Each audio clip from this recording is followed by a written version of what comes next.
Hebrews 12:6. Because the Lord disciplines the one He loves, and He chastises everyone He accepts as His son. Why is that? Same reason a good mom and dad corrects their children. She's 50. This year? Well, this coming year she'll be 51. And when the Lord sees a need of discipline in our lives, like someone who is continuously being caught up in a weakness, if the Lord loves you, He will help you out of that weakness. And He does. He knows that we are kids. He knows that we are immature.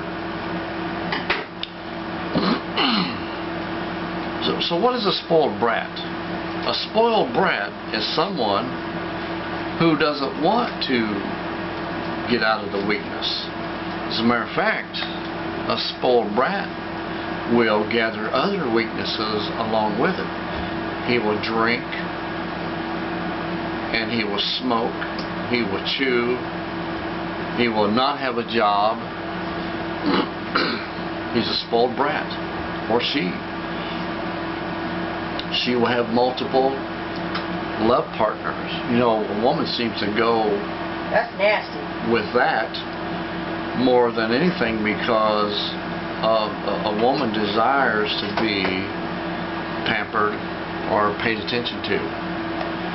So one of the major things that a spoiled lady will do, instead of drinking and smoking and chewing and robbing people, you know, one of the things that they do, a spoiled person, is rob people. That's why the inner city, there are so many people that get robbed and mugged and raped, shot, stabbed, murdered, beaten, ridden over, you name it.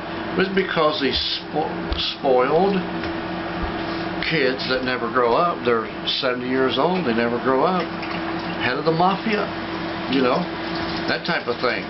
They make their own little mafia groups and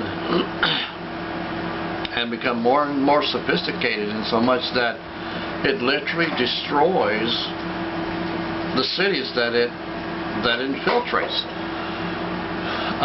The problem with the liberal agenda today is they can't see a reason to get out of this spoiled agenda. They can't see a reason to get out of this spoiled agenda. And because of this, they fit their laws. You know, hey, we don't want this kid, let's abort it. Let's abort it. Even after it's born, China does it, let's do it too. Just throw it out the window. Have a big old nut heap out there and, you know, spray them as they go now and shock them to death or something, as long as we don't have to listen to it. And it goes extremely more and more selfish. A Charles Manson kind of a guy, you know. I'll never forget Ted Bundy's testimony of how he became the way that he is. He said that when he first started doing it, and this is a testimony of someone who obviously has no discipline in their life, said he picked up a pornographic magazine, and he said he was hooked from that minute. Well, that's all it took to get him hooked, but he had no discipline. Absolutely no discipline in his life. But here says why would the Lord discipline people? Because He don't want them to end up like Ted Bundy and Charles Manson. Hell is for those. The Bible says all they that do such things go down into the lake of fire, which burneth with brimstone, with fire and brimstone, forever and ever and ever. The Bible says the smoke of their torment,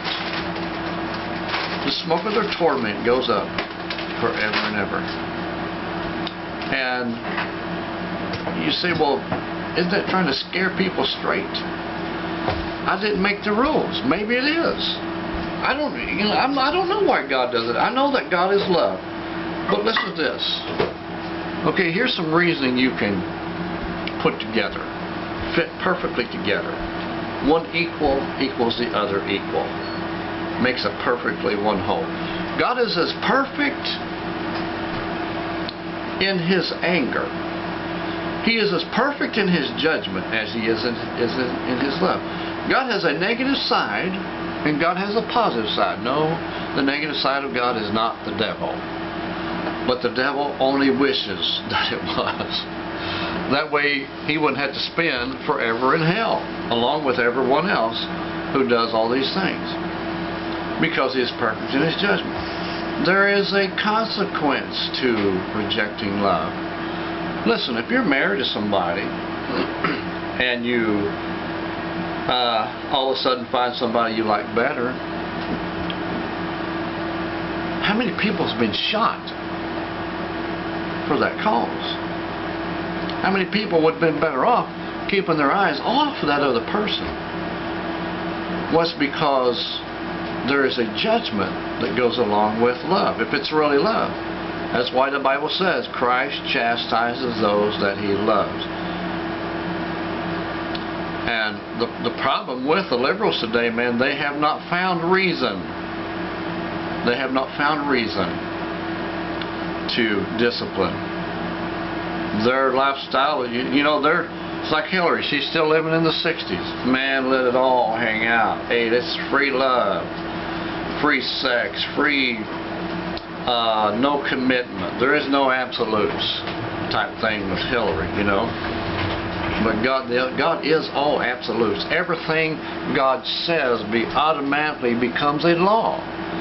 Even the fact that God is love is a law. There's a law of love. Google it. There's a law of love.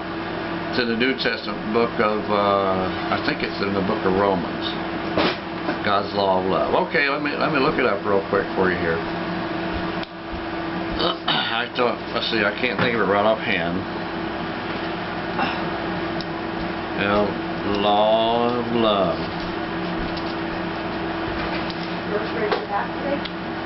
Okay.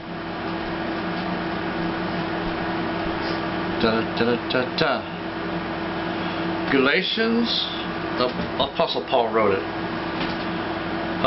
Romans 13:10 actually, and Galatians 5:14 both. The 5:14 says the entire law is fulfilled in keeping this one commandment: you shall love your neighbor as yourself. 10:13 love does no harm to its neighbor, therefore love is the fulfilling of the law. Okay, and that's where that is. But you know what? And Hillary, you know, the liberals pretend to care. The liberal media pretends to care. They pretend to care, but Jesus really does care, because He cares enough to act. He cares enough to act. And if you are a loving mom and dad, you will care enough to act as well. All right, thank you for joining me. We'll see you again next time. Another great message right here, Crossing the Middle Ministry.